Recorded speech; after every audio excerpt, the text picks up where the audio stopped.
Nos faltan como 6 hormonas, pero las que siguen son más cortitas. La más larga es etileno porque es la que yo soy fan de. Ácido abscísico.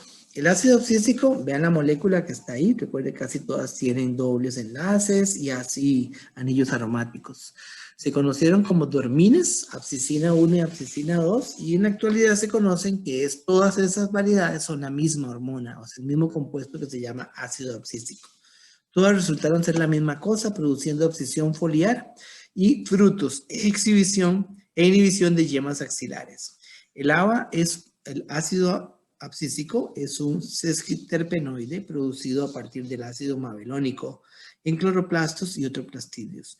También se sintetiza en la base de los ovarios en los frutos. Típicamente la concentración en las plantas es entre 0.01 y 1 parte por millón. O sea, continuamos con la característica de las hormonas que se actúan a muy bajas concentraciones. Sin embargo, en plantas marchitas la concentración puede incrementar hasta 40 veces. Porque una cosa importante, el ácido abscísico es que lo conocemos como la hormona que detecta inmediatamente estrés de sequía a nivel de raíces. El ácido abscísico se encuentra en todas las partes de la planta. Las concentraciones más elevadas parecen estar en semillas y frutos jóvenes. Estimula el deseo somático. Y esa es la función probablemente más importante del ácido abscísico porque es inmediatamente sintetizado en raíces y transportado directamente a las hojas donde estimula el cierre del estómago. Inhibe el crecimiento del tallo, pero no de raíces. Reduce el crecimiento en tallos normales, bloquea la secreción de iones hidróneos, por tanto bloquea la acción de las auxinas en el crecimiento de la pared. O sea que básicamente es un inhibidor de la acción de las auxinas. Induce síntesis de proteínas en almacenamiento en semillas. Inhibe a las gibberelinas en la producción de alfa-amilasa, que es uno de los efectos más importantes de las gibberelinas que vamos a ver ahora. Induce y mantiene la latencia, o sea, tiende a producir a que algunos órganos entren en latencia. Por ejemplo, que la semilla continúe siendo viva, pero estando en forma de semilla. Reduce la germinación. Y ese es otro efecto en contra de las gibberelinas, que son las que favorecen la germinación. Induce la senescencia de las hojas, entonces actúa probablemente en conjunto con el etileno y con una alta concentración de auxinas. Induce la transcripción de proteasas en heridas, acción patogénica, entonces cura básicamente contra las heridas. Y aquí tenemos básicamente los efectos más importantes en términos de la calidad de la semilla, induce la dormancia, reduce la germinación, reduce el desarrollo, y en condiciones de estrés, cierre estomático y aumenta la expresión genética, por ejemplo, con la tolerancia a todos los estrés ambientales que redundan en reducción de crecimiento y cierre estomático. Por ejemplo, aquí vemos cómo actúa. En condiciones normales, vemos que se repite la historia del modo de acción de casi todas las hormonas, en las cuales en condiciones normales hay un inhibidor de la síntesis de las sustancias que generan la respuesta del ácido hidroxítico. En la presencia de ABA, en condiciones de estrés, generalmente bloquea la acción de este compuesto, activando la síntesis de algunos genes durante la transducción que favorece la respuesta de cierre estomático o expresión génica relacionada con algunas de las respuestas que ya hemos visto. Entonces, básicamente, se puede utilizar el ácido abscísico para manipular la respuesta de las plantas a condiciones de estrés o condiciones similares al estrés en condiciones de agricultura, como por ejemplo para incrementar la cantidad y la calidad de las cosechas mediante la aplicación de inhibidores de ABA, por ejemplo. Las gibberelinas es un cuento interesante porque desde 1926 se vienen reconocidas como una sustancia que era la que producía lo que llamaban el arroz como tonto. Era un arroz que se caía sobre sí mismo, eran plantas muy alargadas, pálidas y quebradizas, que producidas en arroz. Lo interesante era que era una enfermedad producida por un hongo que era que liberaba gran cantidad de giberelinas. Se le llamó giberelina en honor al hongo que producía el fusario o giberela, que producía la enfermedad en el arroz, por supuesto en Japón. Sin embargo, después se descubrió que no solamente el hongo las producía, sino que se producían en todas las plantas.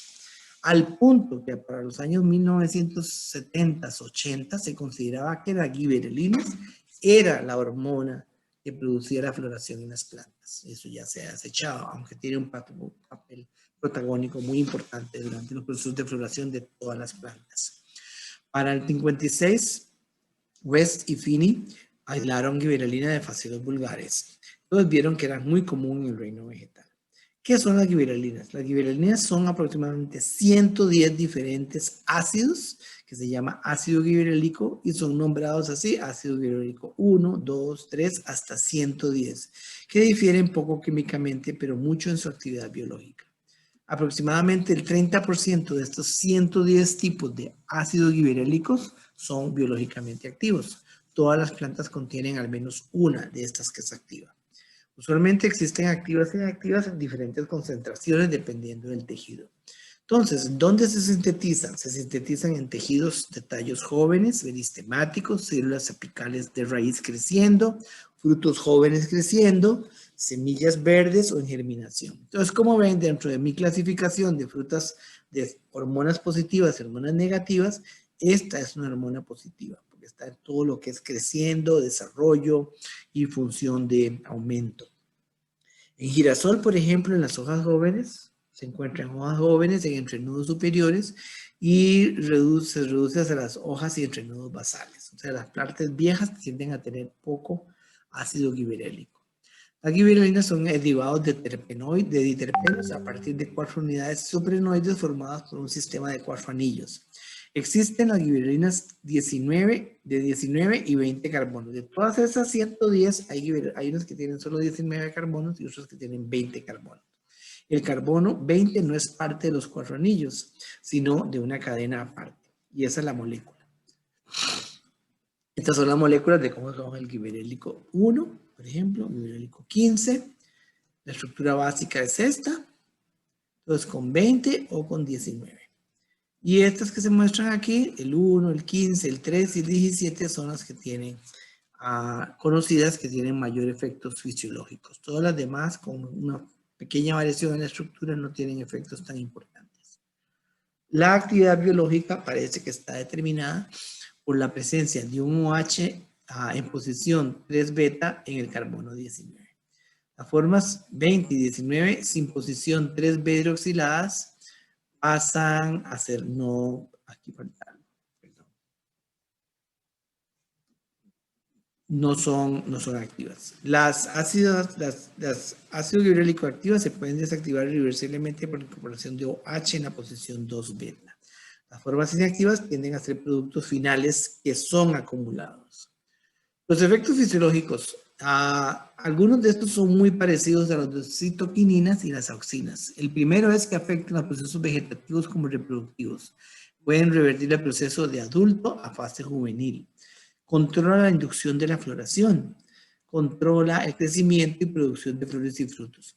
Entonces, la parte de la floración, y se pensó en algún momento que el ácido giberélico era el florígeno, que se esperaba que se descubriera alguna molécula que era la que terminaba la floración en las plantas, cosa sumamente importante agrícola porque casi todos los productos vegetales de los que nosotros dependen del proceso de floración y fecundación, ¿verdad? Como todos los frutos, todas las semillas, todo lo que nosotros nos comemos como fruto o semilla.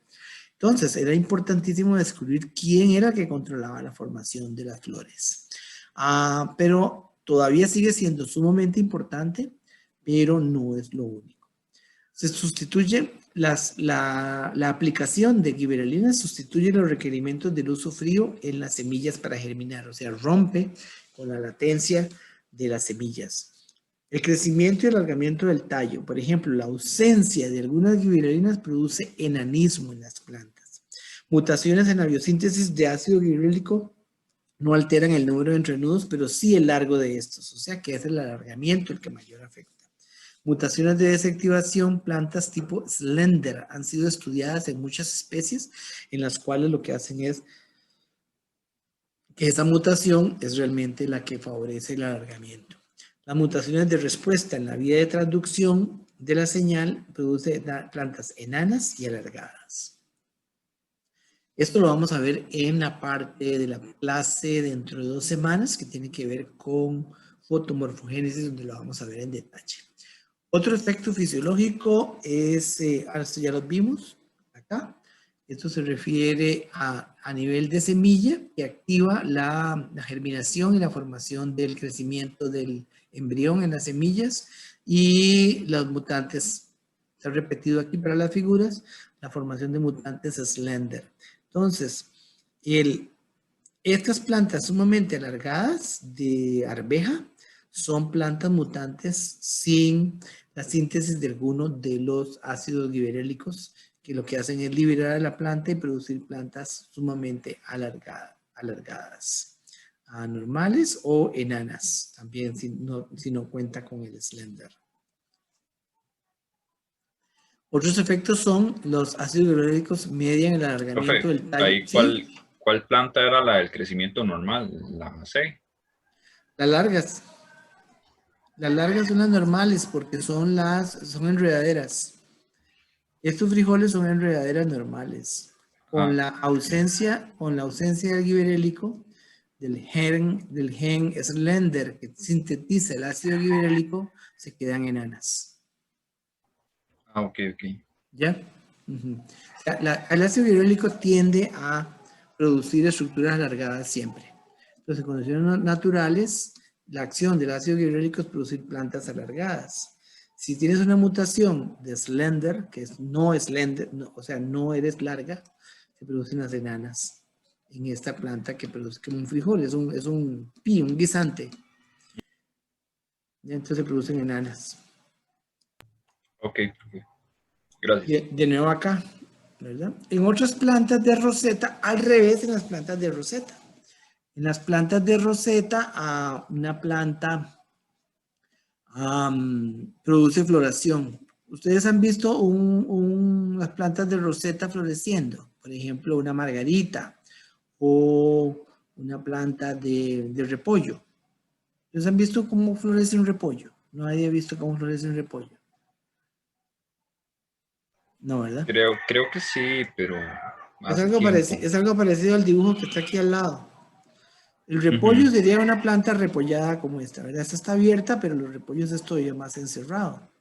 Cuando florece, se abren todas las hojas y estira la producción de las flores. Y se produce una planta toda estirada, una inflorescencia toda estirada. Entonces, generalmente en plantas rosetadas, cuando la planta pasa de vegetativa a reproductiva, se abre la planta y se estiran las hojas y produce la floración. Y ese es un efecto relacionado con el efecto de alargamiento producido por las gibberelinas. ¿Okay? Controlan el crecimiento y desarrollo de frutos. La aplicación de ácido gibberélico 3 induce frutos partenocárpicos. En guisante, en pera, en fresa y en tomate. Al igual que ocurre en tomate y en fresa con ácido endolacético, con auxinas. Los estudios transgénicos confirman efectos de los ácidos gibberélicos.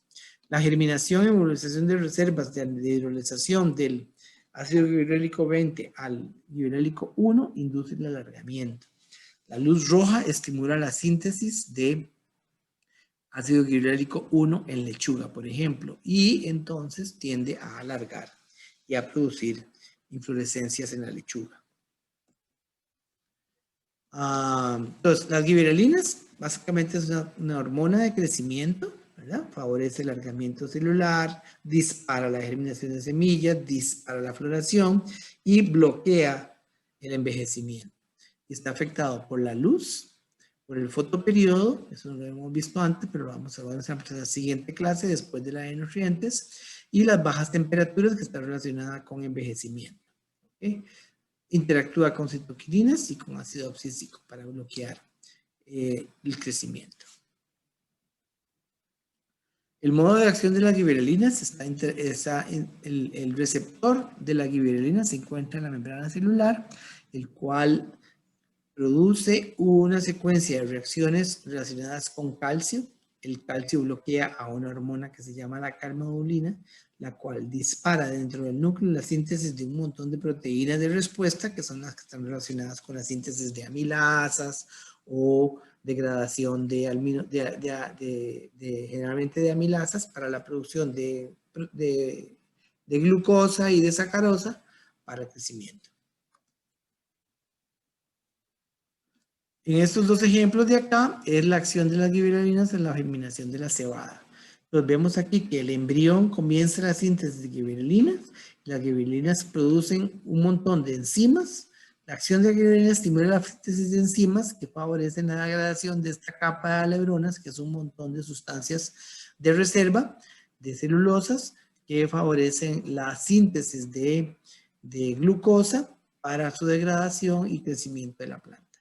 Y en esta otra parte de acá es lo mismo, pero a nivel bioquímico, cómo ocurre la activación de la hidrólisis de almidones a través de la formación de moléculas de enzimas de alfa amilasa y todos los procesos de regulación de la síntesis de la amilasa a nivel de núcleo. Las gibberelinas tienen muchas aplicaciones comerciales. Por ejemplo, se produce a través de fermentación del hongo gibberella una buena cantidad de ácido gibberélico. Se aplica en uvas y manzanas para producirlas sin semilla, para aumentar el tamaño de las uvas y las manzanas partenogénicas, aumentar el cuajado de frutos en cítricos. El cuajado de frutos es desde 1000 flores en un árbol, que se produzcan 500 frutos, pues de 1000 van a producirse 800 frutos. O sea, aumenta la capacidad de que las flores realmente terminen siendo frutos. Retardar el cambio de color naranja en cítricos. Aplicación de gibberelina. Otras aplicaciones es el desarrollo del tallo en caña de azúcar y el pecíolo de apio. Así es que de pronto todo el azúcar que nosotros nos comemos y los pecíolos de apio que nos comemos en los supermercados, no sabemos si vienen con aplicaciones de hormona. Probablemente sí. Romper la latencia de tubérculos, por ejemplo, como igual que ocurre con el etileno, que tiende a favorecer la maduración de los tubérculos, que es romper la latencia. Aumentar la proporción de flores masculinas en ayote. Esto es completamente opuesto a lo que hace las auxinas en el etileno, completamente opuesto a lo que hace el etileno en ayote. Inhibidores como el placobutrazol, que reduce el desarrollo de los crisantemos. Entonces, por ejemplo, las grandes producciones de crisantemos para Semana Santa o para el Día de las Madres, que se venden en todo lado, venden crisantemos aquí en Costa Rica, probablemente las plantas son producidas y mantenidas sin florecer hasta justo antes de que se acerque la fecha del Día de la Madre, por ejemplo. Entonces, unos días antes o semanas antes le dejan de aplicar placobutrazol y se indica la floración, de tal manera que para una semana antes del Día de la Madre, todas las plantas que tenían el invernadero florecen al mismo tiempo. Entonces homogenizan la floración en términos de producción de flores para una fecha específica. Entonces el placobutrazol puede ser utilizado para controlar la floración de las plantas y inhibirla hasta que sea necesario que las plantas echen flores. Lo mismo ocurre con rosas y con otras. Entramos aquí ahora en la segunda parte de la clase realmente sobre el resto de hormonas más recientemente descubiertas. Y probablemente la más recientemente descubierta es un grupo de hormonas, ya declaradas hormonas, que se llaman cisteminas. Son polipéptidos pequeños que funcionan como señaladores a larga distancia para activar la defensa química contra herbívoros. Se descubrieron en este sentido, en este modelo. Es la primera fitohormona que se demostró que fuera un péptido. O sea, es la primera de este tipo que son formadas por 18 polipéptidos. 18 péptidos. La cistemina induce la producción de un compuesto de defensa proteico llamado inhibidores de proteasas. Este es el resultado final de la acción de las cisteminas, un inhibidor de proteasas que son los que producen toda diferentes tipos de respuestas a nivel de enzimas que favorecen las respuestas que ellas estimulan. Se identificó por primera vez en hojas de tomate como un polipéptido de 18 aminoácidos a partir de un precursor de 200 aminoácidos que se llamaba prochistemina. No vamos a hablar mucho más de esto porque realmente se conoce poco, pero sí ya ahora se sabe que hay un grupo de hormonas vegetales de origen polipeptídico que se han encontrado diferentes especies. Entonces yo esto no lo traduje porque no es tan importante para mí en este importante, pero en amarillo sí les resalto el hecho de las histaminas, que son las que son de 18 aminoácidos. ¿Okay? Y que su función es básicamente en el señalamiento durante la defensa contra el ataque de herbívoros. ¿Okay? Sin embargo, hay otros que se llaman histamines, como en tabaco, ENOD 40, PSK, RALF, Clavata 3 y SSR, todos son polipéptidos. Se han encontrado en muchas especies u otras especies de tabaco, alfalfa, soya, frijol. Son de diferente tamaño de aminoácidos y casi todos están relacionados con división celular, a coordinaciones de crecimiento, a señalamiento en defensa o autoincompatibilidad. Entonces, vemos que el descubrimiento sigue y cada vez continúan apareciendo más hormonas. Otras extrañas y nuevas, también poco conocidas, son las estrigolactonas. Las estrigolactonas son un nuevo grupo de hormonas vegetales exudadas por las raíces de las plantas, las cuales se han asociado con la formación de micorrizas. Son compuestos necesarios para la germinación de plantas parasíticas o maladhierbas como estriga, por eso se llama estrigolactonas.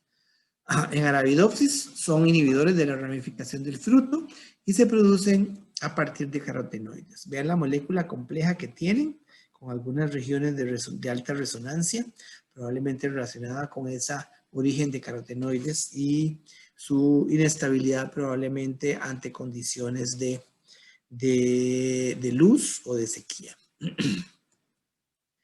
Otra muy importante que cada vez está tomando muchísimo más preponderancia como hormona y probablemente de las más nuevas, la más vieja, es el ácido jasmónico. Esa es su estructura, o el ácido jasmónico o el jasmonato con glucosa.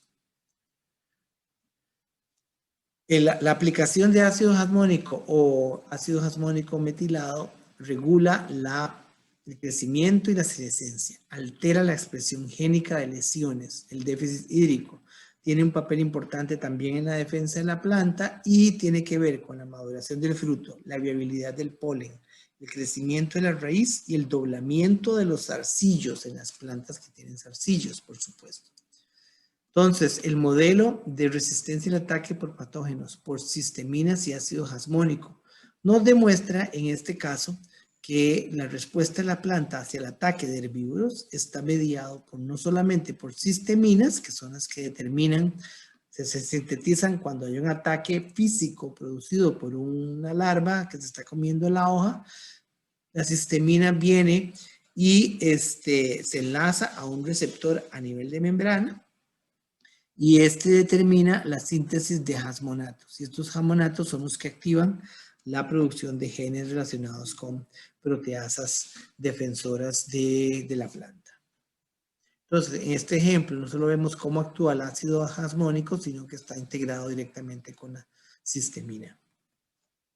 Las oligosacarinas son carbohidratos complejos que regulan el crecimiento, antagonizan, o sea que actúan a contrario a lo que hacen las auxinas en tallos, en enraizamiento y en embriogénesis somática. La estructura es bastante compleja de estas oligosacarinas, que son cadenas cortas de algunos carbohidratos y parecen actuar mediante la sensibilidad al ácido jasmónico. Como vemos, el ácido jasmónico es otra vez con las oligosacarinas y con las histaminas, está tomando un papel preponderante en la mediación en la respuesta de otras hormonas.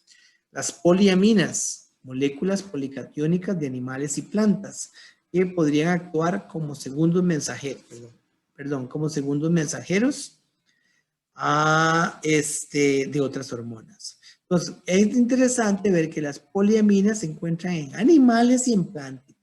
Y los nombres parecen muy animales, como putrescina y espermina. Estos tienen efectos diversos que pueden ser afectando otras plantas. Vean aquí la estructura tipo cadena larga de carbonos. Las poliaminas incrementan cuando aumentan las auxinas, las citoquininas y los ácidos guiberélicos. Se reducen cuando aumenta el etileno y el ácido abscísico.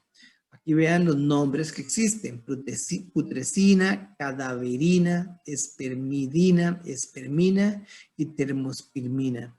Afectan la diferenciación celular y los marcadores de morfogénesis. Y en general están involucradas con senescencias y respuestas al estrés.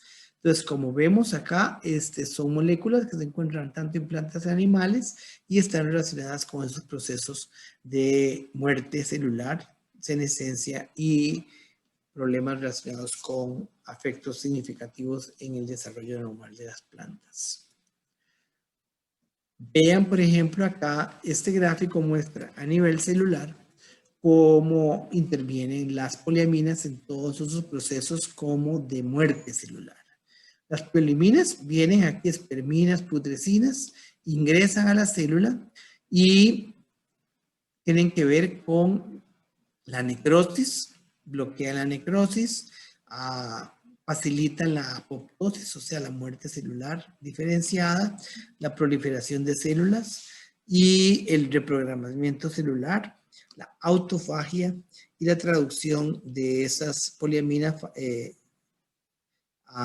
favorece la traducción de algunos compuestos que tienen que ver con estos procesos de autofagia, reprogramamiento celular, la proliferación de nuevas células y la complejidad en general en la participación a todo nivel con las plantas. En todos estos puntos tiene que haber interacción con gibberelinas, citoquininas y auxinas.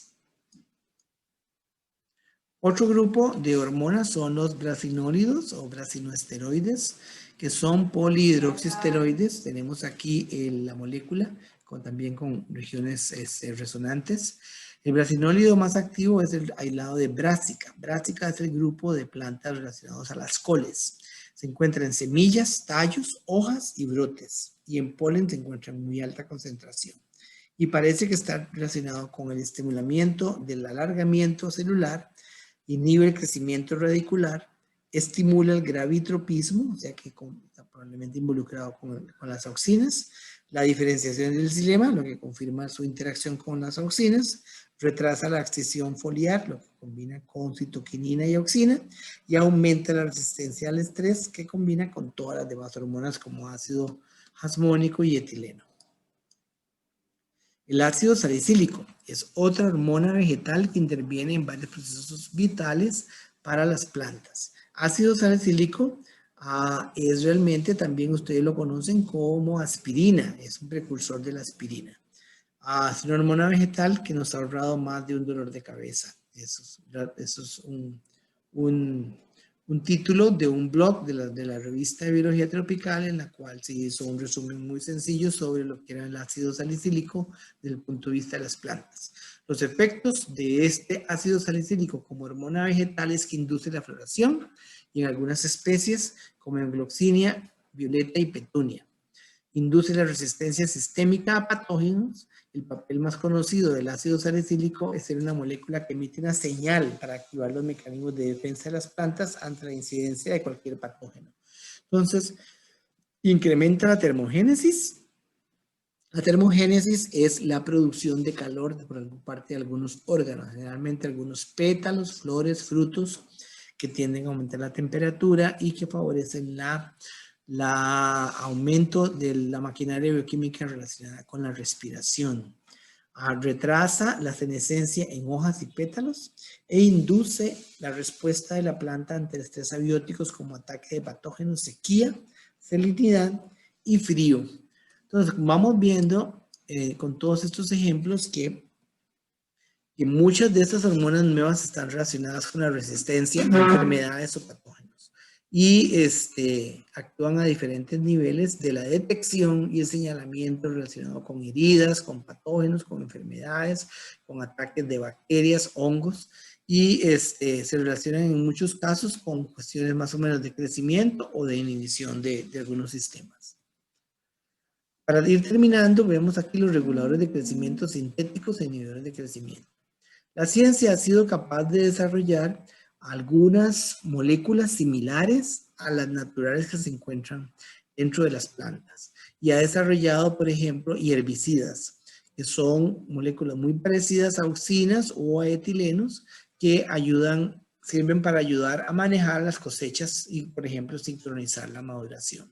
Como hemos visto, por ejemplo, ya sabemos que podemos trabajar con la maduración de las piñas y homogeneizar su maduración o cambiar la expresión sexual de las plantas favoreciendo mayor feminidad en algunas plantas o el desarrollo de frutos sin semillas como en estas carambolas sin semillas.